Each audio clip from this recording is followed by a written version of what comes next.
Boa noite, meus irmãos. Sejam bem-vindos. Que alegria encontrar vocês mais uma vez aqui. Nós estamos iniciando, em nome de Jesus, a nossa reunião dessa noite. Nós vamos convidar neste momento a nossa companheira Lindinha, que é a Giovana. Ela vai ler a mensagem de hoje.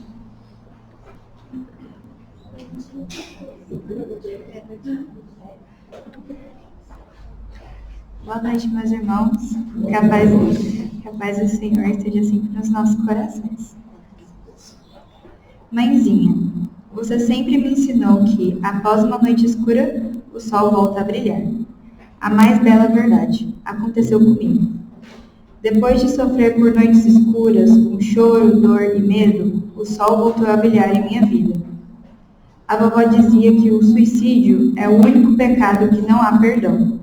Graças a Deus, ela estava enganada. Eu fui perdoada e acolhida nessa casa. Ninguém merece que outra pessoa tire a própria vida por amor ou por ódio. A vida é um bem maior que Deus nos deu e devemos preservá-la. Aliás, ninguém tem o direito de tirar a própria vida. Nessa casa, encontrei paz, amizade e compreensão. Eu tive amigos que me demonstraram e demonstram a bondade divina e de seus trabalhadores. Estou aprendendo um pouco mais a cada dia. Foram momentos difíceis, agora já passou. Aprendi a perdoar a fraqueza dos outros e, sobretudo, a minha fraqueza. Continuo viva, não morri. Aliás, ninguém morre. Deus me deu a oportunidade de conhecer o poder do seu amor e o poder do perdão. Mãe, só tenho a agradecer por suas preces. Quando a senti, gritei alto: Deus me ajuda. Irmãos caridosos me buscaram e me trouxeram para momentos de paz. Sei que terei que resgatar o que fiz, porém o amor do Pai permite que eu entenda e siga adiante. Agora estou entre amigos e continuarei aprendendo para ser uma pessoa melhor e poder ajudar aos que necessitam de auxílio, assim como necessitei. Mãezinha, obrigada pela vida e pelas orações. O amor é o refúgio para minha alma, que se perdeu por caminhos tortuosos. Graças a Deus estou bem agora. Fique na paz do Senhor. Lembro-me de todos com muito carinho. Te amo, Lude.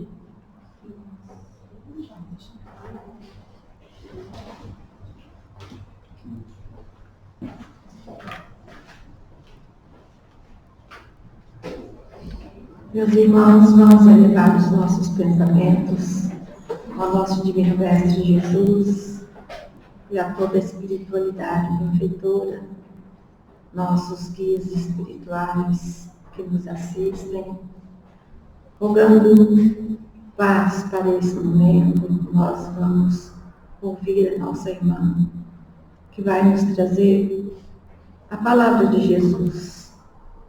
Ampara, ó Pai, todos os irmãos que aqui se encontram, irmãos encarnados e desencarnados, cada trabalhador, nos trazendo sempre o bom ânimo, a alegria e a bem-estar para cumprir com todas as nossas tarefas.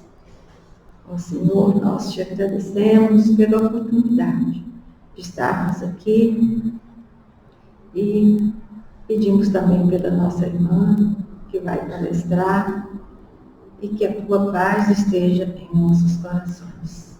Assim seja. Nós vamos convidar agora a Ana Cristina, que vai falar para nós hoje a caridade como a entendia Jesus.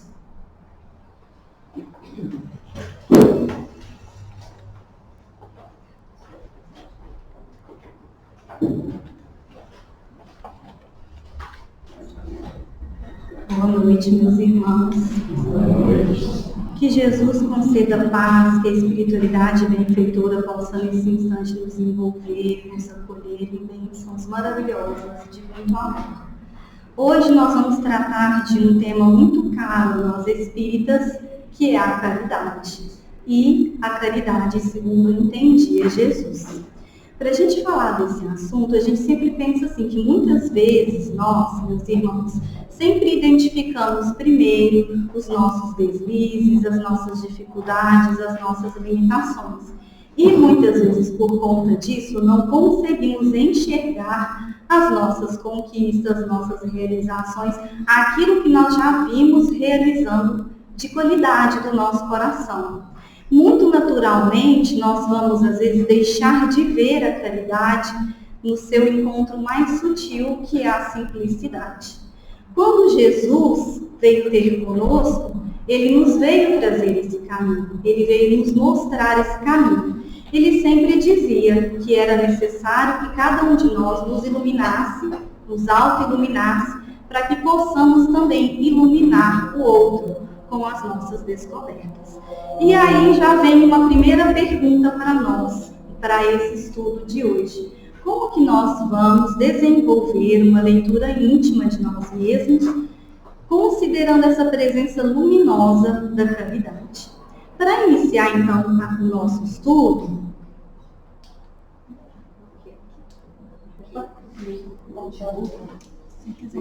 pronto, deu certo. Vamos nos ater a 3 momentos do Evangelho de Jesus.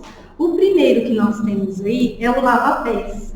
Naquele dia antes da Páscoa, Jesus estava fazendo uma refeição com seus discípulos. Logo que ele terminou, ele colocou à disposição deles, pegou um tecido, um pano de linho, uma bacia com água e iniciou o lava-pés dos seus discípulos. E ele foi fazendo com cada um. Mas quando ele chegou em Pedro, Pedro disse: Senhor, tu não lavarás os meus pés. Jesus diz: Pedro, é preciso que eu lave, porque se eu não lavar os teus pés, tu não terás parte comigo. E aí Jesus se levanta e diz a todos que ele estava lavando os pés dos discípulos, era necessário que eles também lavassem os pés uns dos outros. E vai terminar esse trecho, nessa passagem, dizendo: se eu, sendo mestre, faço estas coisas, é esperado que vós também façam. Esse é o primeiro momento que está em João. Depois a gente tem uma conversa entre Jesus e Pedro, também no Evangelho de João. O que é essa conversa? Também, ali estava Jesus conversando com seus discípulos, ele se afasta um pouco para falar com Pedro. Então Jesus diz a Pedro: Pedro, tu me amas? E ele vai responder: sim, Senhor, sabes que te amo. Então alimenta o meu rebanho.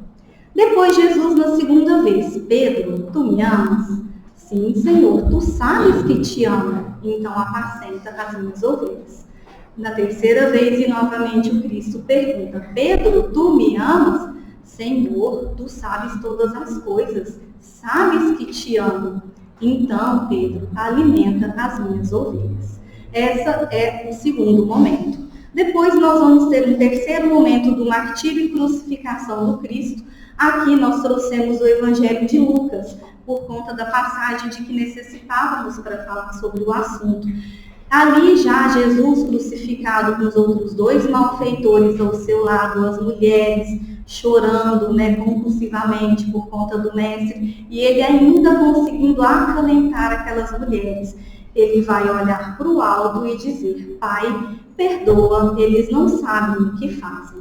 Então, o que esses 3 momentos do Evangelho podem nos revelar sobre a caridade e sobre a caridade segundo entendia Jesus? Vamos começar com o lava-pés. O lava-pés, ele é um dos grandes ensinos do Cristo sobre a humildade, que nos ensina que nós somos irmãos, mas não irmãos religiosos, irmãos de humanidade, seres humanos, que temos que nos ver sempre com igualdade, ver o outro na sua dimensão maior, assim como nós somos. Aí nós vamos entender aqui nessa passagem que nós somos então servidores. O Cristo ensina isso. Para você estar com Ele, estar com o Pai, é necessário que saibamos servir. Então, esse ensinamento da humildade nos iguala, nos coloca como irmãos. E aí nós vamos trabalhando cada vez mais a generosidade. A generosidade, que também tem outro nome, bondade. Aí a gente já começa a chegar numa das primeiras características da caridade, segundo entendia Jesus. A bondade, que é só possível se existir humildade. A bondade que vai ser a porta aberta das outras, como gentileza, como paciência, como respeito. No ano de 2021, a BBC de Londres trouxe uma pesquisa feita pela Universidade de Sussex, no Reino Unido, sobre os atos de bondade. O que eles descobriram? Que a maior parte dos atos de bondade são muito comuns. E, por exemplo, às vezes, num dia que a gente vive, 90% do nosso dia nós tivemos atos de bondade e nós não entendemos isso. Eles também revelaram que a maioria desses atos de bondade estão no cotidiano, não são em grandes eventos, grandes situações. Também revelaram para nós que pouco importa a renda, pouco importa a crença, pouco importa a decisão, quem seja essa pessoa, todos somos disponíveis a atos de bondade. E revelou também, isso que até inclusive ultimamente tem se demonstrado muito, que o bem-estar está muito ligado com os atos de bondade, seja ele físico ou seja ele espiritual. Então, o que a gente já vai entender na bondade, meus irmãos? Que a bondade é uma das virtudes que nós necessitamos trocar. Nós não tem como sermos bondosos se a gente não troca com o outro. Então, já é uma experiência da caridade. Aí a gente está na a conversa entre Jesus e Pedro. O que a gente tem ali? Por que ele repete 3 vezes a Pedro? Tu me amas, Pedro? Porque, na verdade, o Cristo queria que ele compreendesse a missão, que ele aprendesse a tolerância, que ele aprendesse a aceitação. Aí a gente está falando da virtude da compreensão, que é a indulgência. A indulgência, que é a virtude do compreender, tem uma ética na compreensão, uma ética na aceitação. A indulgência que vai nos conduzir, por exemplo, a trabalharmos mente e coração. Essa aceitação que a gente fala, meus irmãos, é essa aceitação profunda, do jeito que você deseja ser, quem é o outro também tem esse direito. E não julgar, não fazer nenhum tipo de ponto de vista negativo sobre ninguém. Então, esse é o momento em que falamos da segunda característica da caridade, segundo entendia Jesus, que é a indulgência. E no terceiro momento já está dado no texto. Pai, perdoa-lhes, eles não sabem o que fazem. Por quê? Perdão. O perdão que é, acima de tudo, um movimento de libertação primeiro de nós, de reconciliação de nós, assim como o outro. O perdão que vai nos levar a fazer sempre as escolhas conscientes. As escolhas de reconciliação, elas têm que ser uma escolha consciente. Então, também aqui nós já estamos aprendendo mais uma das qualidades da caridade, que é o perdão das ofensas. Aí a gente chega no Livro dos Espíritos, na Revelação Espírita, com a pergunta que Kardec vai fazer na questão de 886 de O Livro dos Espíritos. Qual é o verdadeiro sentido da palavra caridade como a entendia Jesus? E a resposta dos Espíritos é: benevolência para com todos, indulgência para com as imperfeições alheias, perdão das ofensas. Então, nós já vimos observando nos evangelhos, assim como na própria resposta da doutrina, que a caridade, segundo compreende Jesus, constitui-se dessas 3 virtudes. De que todo bem se deve fazer possível ao nosso irmão, assim como a nós mesmos. Benevolência, quando é colocado para nós, vamos pensar em variações dela. Vamos pensar na gentileza, que foi o que nós falamos. Vamos pensar em atos que podemos ter de bondade com qualquer um, independente daqueles que convivem conosco. A mesma coisa para a indulgência, essa compreensão maior do outro, assim como também para o perdão, que é essa reconciliação conosco e com o próximo. Aí a gente vai então começar a se apavorar. Ai, meu Deus, será que eu estou fazendo isso? Será que eu estou entendendo a caridade segundo Cristo nos traz? A gente sabe que a gente está caminhando, que a gente está aprendendo as lições de Jesus e que a gente está buscando esse caminho. Mas é interessante a gente pensar que tipo de reflexão que a gente pode fazer para nos auxiliar a continuar nessa caminhada. Recentemente, numa entrevista, o filósofo Clóvis de Barro foi colocado para ele uma questão assim: fale para nós sobre esta frase. O que é bom para você, o que é bom para mim pode não ser bom para você. E o que ele nos trouxe ali, que é muito interessante para esse estudo sobre a caridade? Ele vai dizer que todos nós temos autonomia em fazer as nossas escolhas, né? Segundo o Espiritismo, nós temos o livre-arbítrio para fazer as nossas escolhas. Só que ele fala que na hora que a gente vai fazer essa escolha, existe N possibilidades para a gente escolher. Como agora, nós estamos aqui no Centro Espírita Semeador, mas poderíamos ter escolhido estar num clube, num restaurante, em casa. N fatores a gente poderia escolher. Mas nessa autonomia que nós temos de fazer essa escolha, segundo nos diz, varia ao infinito, claro, mas traz uma decisão.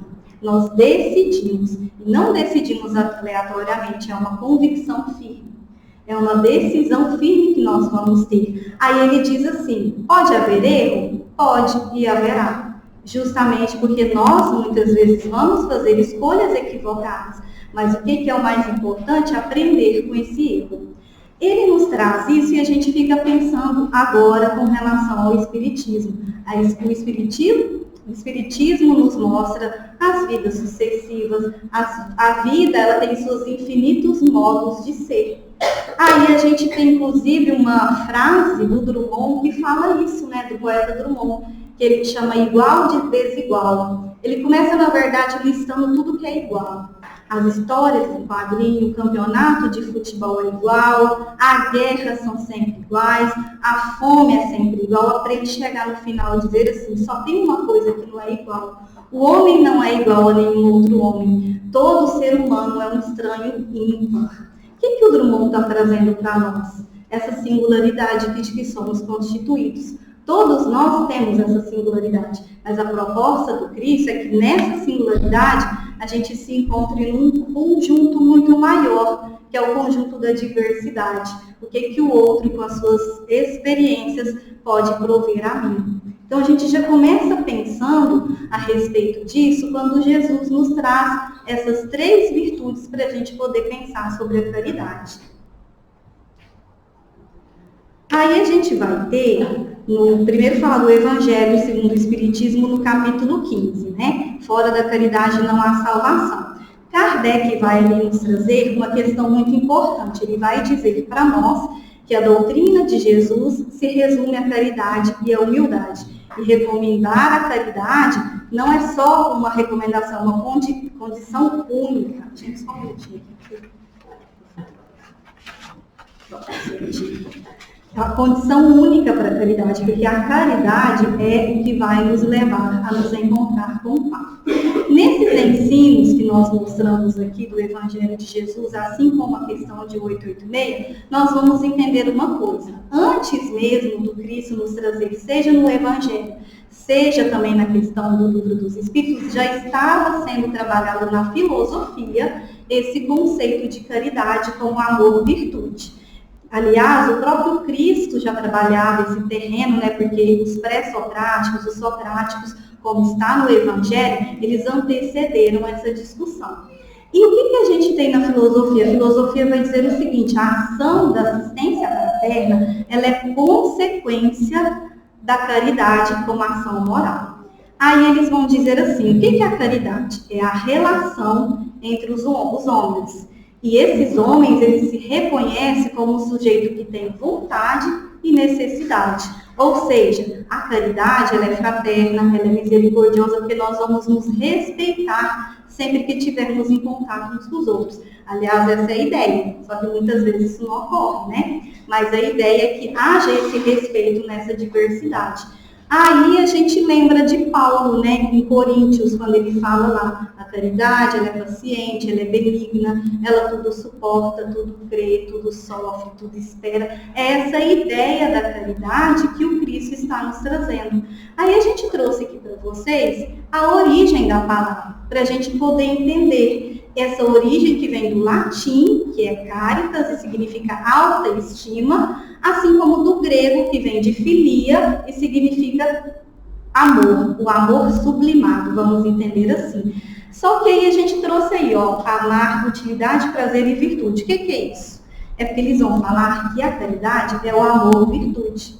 O que é o amor-utilidade? É quando eu faço parte de um time de futebol e eu torço pela camisa e às vezes eu vou num restaurante, vou encontrar meus colegas de time e vou torcer. É um amor-utilidade, eu às vezes nem tenho vínculo com aquela pessoa. No caso do amor por prazer, é quando eu tenho sim um vínculo com a pessoa, mas está só relacionado aos gostos afins. Não há um certo aprofundamento. E quando a gente chega no amor virtude, é aquele que você aceita o outro como ele deseja ser. É quando você realmente busca compreendê-lo na sua inteireza, assim como ele também tem que buscar a te compreender. E é a lição mais linda de Jesus, que está em Mateus, quando ele fala lá para nós do último julgamento, né? O que é o último julgamento? Não é o julgamento de Deus sentenciando cada um de nós, um vai para um lado, o outro vai para o outro, é o julgamento da consciência. E ali Jesus vai dizer que alguns estariam preparados para receber o reino de Deus. Quem seriam? Tive fome e me deste de comer, tive sede e me deste de beber. Era estrangeiro e me acolheste, estava nu e me vestiste, estive enfermo e me visitaste, estava na prisão e vieste a mim. Mas, Senhor, quando te vimos assim e fizemos tais coisas, perguntaram os apóstolos, e ele responde, quando fizer a qualquer um desses pequeninos, é a mim que o fizeste. E aí a gente traz para nós, né? Quantas vezes somos nós os esfomeados do alimento do Espírito? Quantas vezes somos nós os sedentos da verdadeira paz?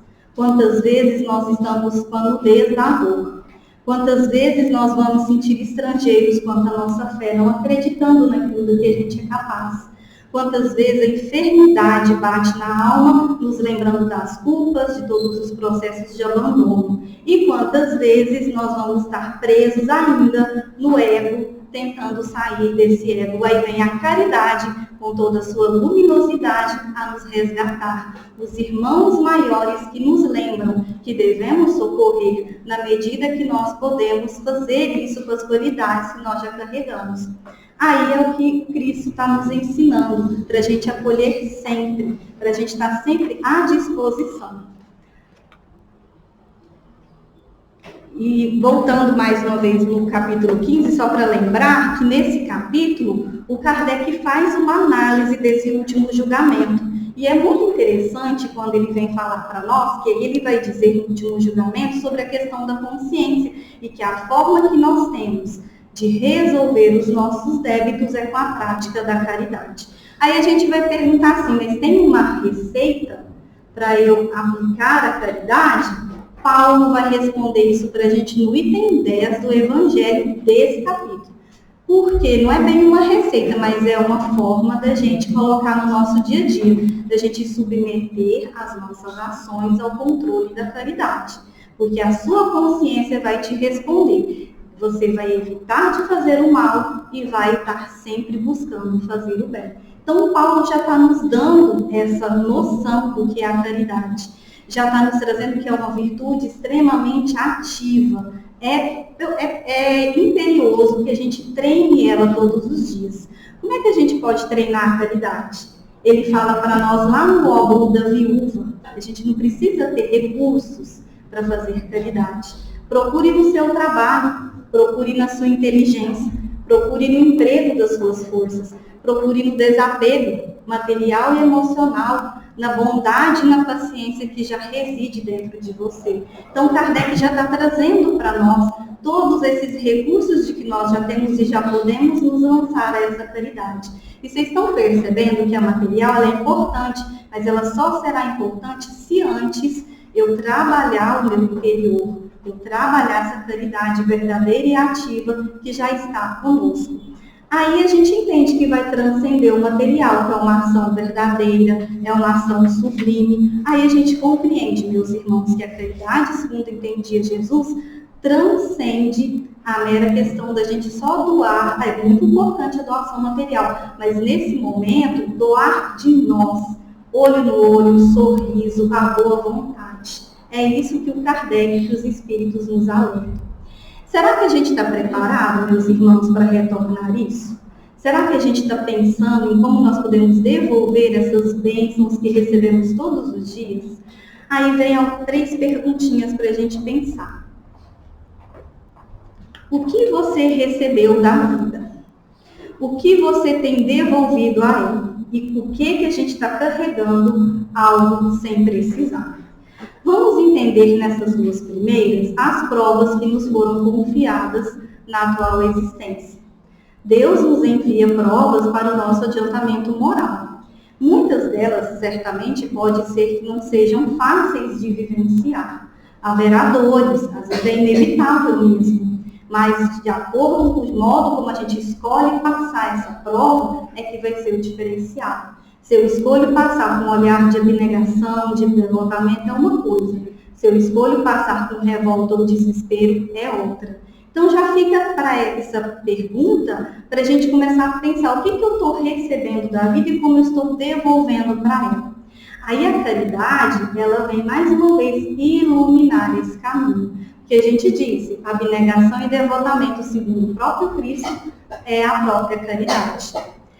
E a questão do que a gente carrega sem precisar? Vamos pensar uma coisa, onde está o nosso maior inimigo? Não está fora, né? O maior inimigo mora em nós. Por quê? Porque nós ainda nos auto-sabotamos. Nós ainda, infelizmente, por várias razões, temos inseguranças, medo, carregamos culpas desnecessárias. Então, esse maior inimigo, ele ainda está aí. Só que, às vezes, pela fuga, pelo medo de enfrentar, a gente acha que a ameaça é externa, só que ela mora no espelho. E ver a ameaça externa é muito fácil. É o acaso, é o outro, é o sistema, nunca somos nós. Mas na hora que a gente tiver a coragem de se enfrentar, de confrontar, aí a gente abraçar mesmo. Agora eu vou te abraçar porque eu quero mudar isso. Eu preciso ter essa coragem para mudar. É como a gente fala assim, o crescimento interno da gente, ele exige esforço contínuo todos os dias nas nossas vidas. É a gente ter essa coragem. É como a xícara, que a gente gosta muito, que tem aquelas lasquinhas, né, a rachadura, e a gente não quer deixar essa xícara, porque ela é muito importante, às vezes guarda uma memória, mas ela tem uma cicatriz. Ela tem uma memória, ela tem uma lembrança. E assim como nós também vamos carregar essas rachaduras, essas cicatrizes, e não achar que isso é feio. Isso é uma história que a gente está contando sobre nós. Assim como o lençol remendado, né? Que a gente também remenda porque gosta muito do lençol. Essa mudança, ela só pode realmente acontecer se eu me acolher. Se houver acolhimento com caridade, porque aí fica o aprendizado. Do contrário, a gente continua fugindo. Aí a gente quer dar um exemplo aqui do que acontece no país muito conhecido de todos nós, que é o Japão. O Japão, ele tem um inverno rigorosíssimo, mas quando entra a primavera, ele floresce inúmeras árvores. Você tem pessegueiros, ameixeira, cerejeira, damasqueiro, todas parecem que vêm de uma vez. Nesse momento da primavera, a primeira que vem é de cima, que é a tom rosa vibrante, é o pessegueiro. Essa árvore ela é chamada de momo no Japão. Ela tem uma duração longa. E geralmente ela vem nesses tons vibrantes, até contrastando com o período anterior. O que é interessante, os japoneses perceberam um princípio aí. Disseram que ela representa a proteção e a imortalidade. Justamente porque é longo o processo dela e é vibrante. Depois a gente tem a ameixeira, que é chamada de umi, que é os tons brancos, os tons claros. O que eles perceberam nessa, que é uma média duração? Ela não é longa, mas ela também não é curta demais. Que ela pode representar a força e a resiliência. Eles colocaram que a ameixeira, por esses tons claros, essa coisa da força, ela é leve, né? A gente acha que é aquela coisa pesada, mas não é. E depois vem a cerejeira, que é a mais famosa, que é de baixo aqui, que é a sakura, né? Todo mundo, quando vai ver flor no Japão, lembra dela. Ela é curtíssima a duração, igual o nosso IP. Surgiu, caiu.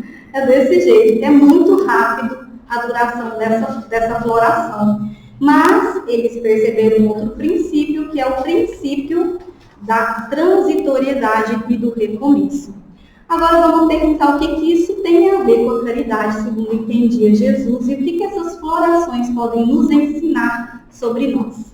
São 3 árvores, são 3 tempos diferentes, são belezas únicas. Cada uma apresenta o seu ciclo, mas elas florescem em toda a sua potência e não concorrem uma com a outra. Elas mostram a sua beleza única, o seu trabalho, sem concorrer. Estão embelezando, entregando em toda a sua potência. Aí vamos trazer para nós. Vamos pegar aí o que eles colocaram: proteção, resiliência e recomeço. A gente precisa se proteger muitas vezes do nosso ego para enxergar os nossos erros, senão a gente continua no mesmo impasse.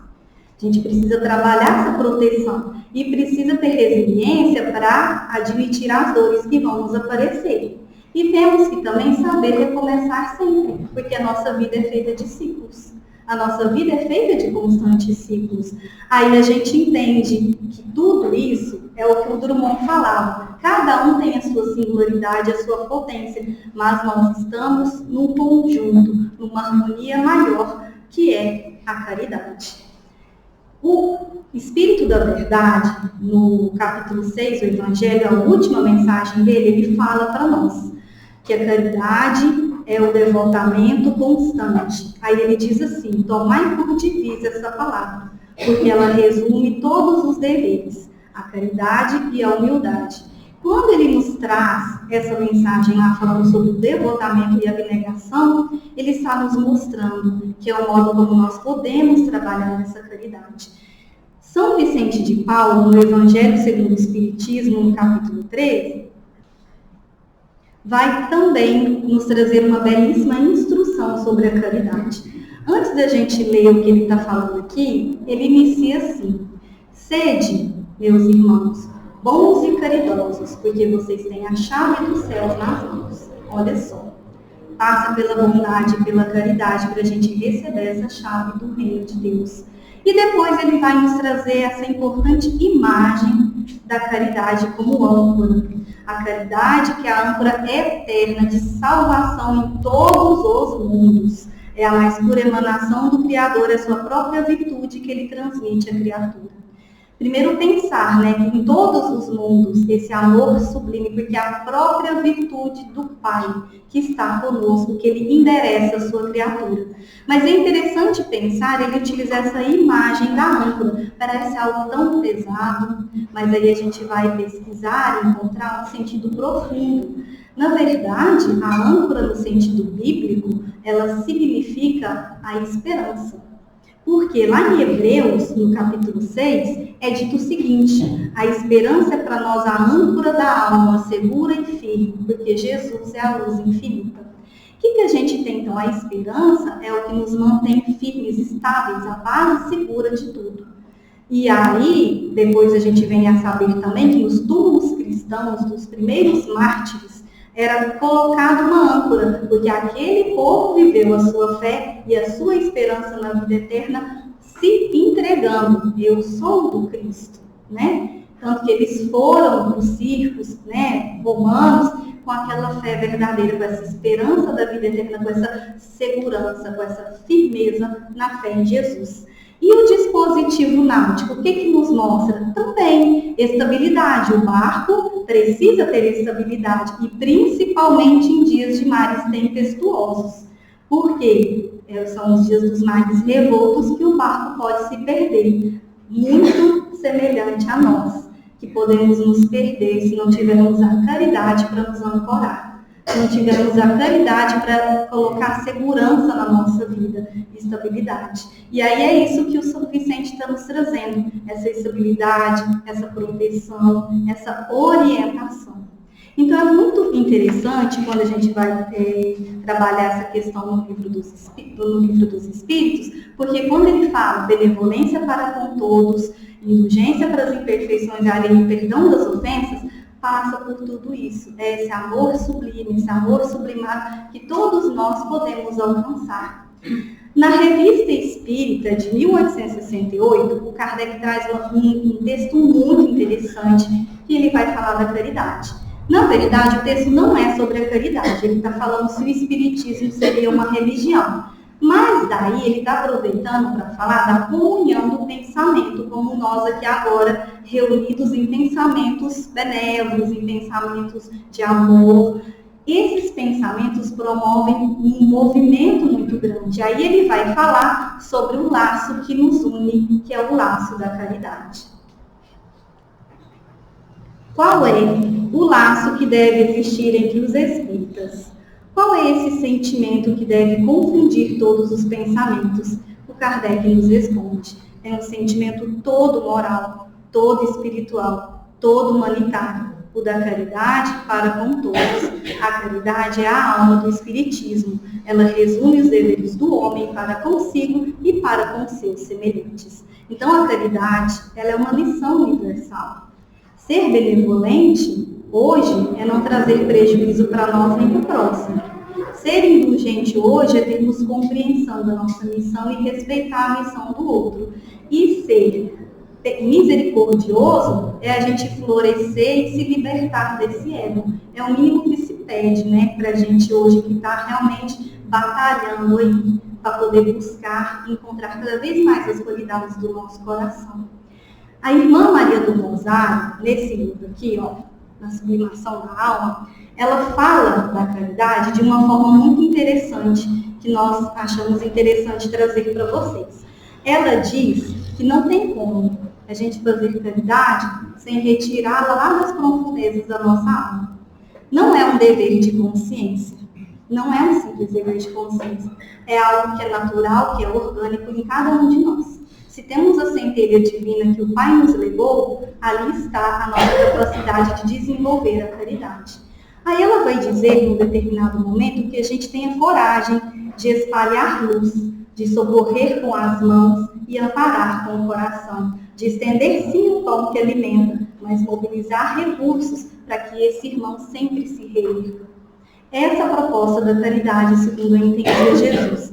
Essa é a ideia que nós vimos na âncora, que São Vicente nos trouxe, de estabilidade, de segurança e firmeza. Essa é a ideia que o Criador nos endereça quando ele fala que a virtude dele está conosco. Sabe por quê? Ninguém aqui está à deriva. Todos estamos ancorados e trabalhados na caridade do Pai. E para a gente sempre lembrar que a caridade, segundo eu entendi a Jesus, embora tenha essas três virtudes e pareça ser algo difícil, mas não é. Deixemos florescer, entreguemos a potência que a gente pode já trabalhar dentro de nós e vamos não concorrer com ninguém. E nisso, poder trabalhar a diversidade e a harmonia desse conjunto maior. Que Jesus nos abençoe.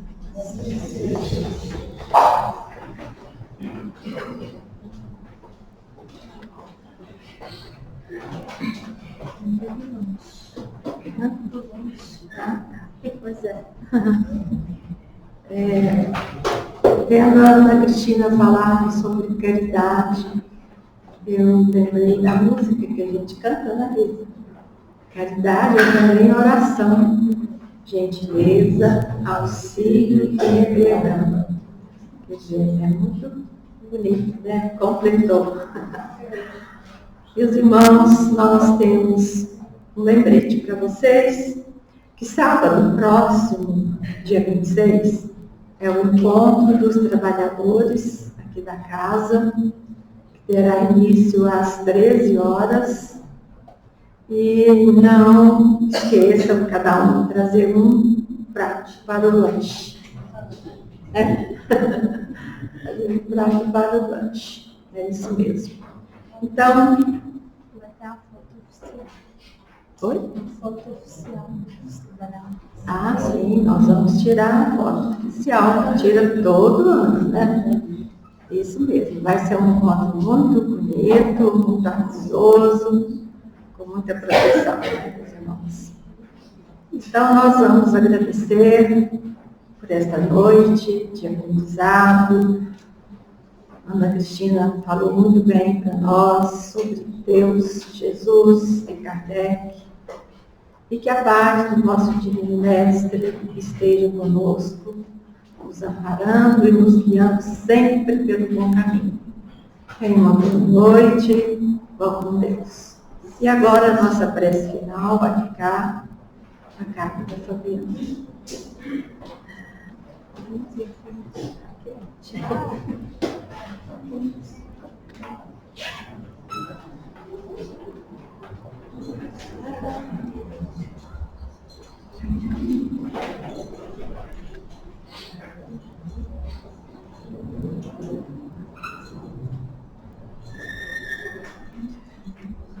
Amados irmãos, que a paz do Mestre Jesus se faça em nossos corações e que nesse momento possamos todos nós refletir na caridade, nesse amor em ação, o amor que oferecemos, que servimos, por estar em nós, o Cristo que aqui esteve, o amor que esteve entre nós e que se colocou como caminho para a verdade, para a vida, nos convida no seu Evangelho a servirmos uns aos outros, a buscarmos na humildade e virtude a nossa essência, destruindo a vaidade, o orgulho, a prepotência, tendo olhos de ver a beleza da solidariedade, da fraternidade, nos convidando a sermos felizes desde agora, por entendermos quem somos nós.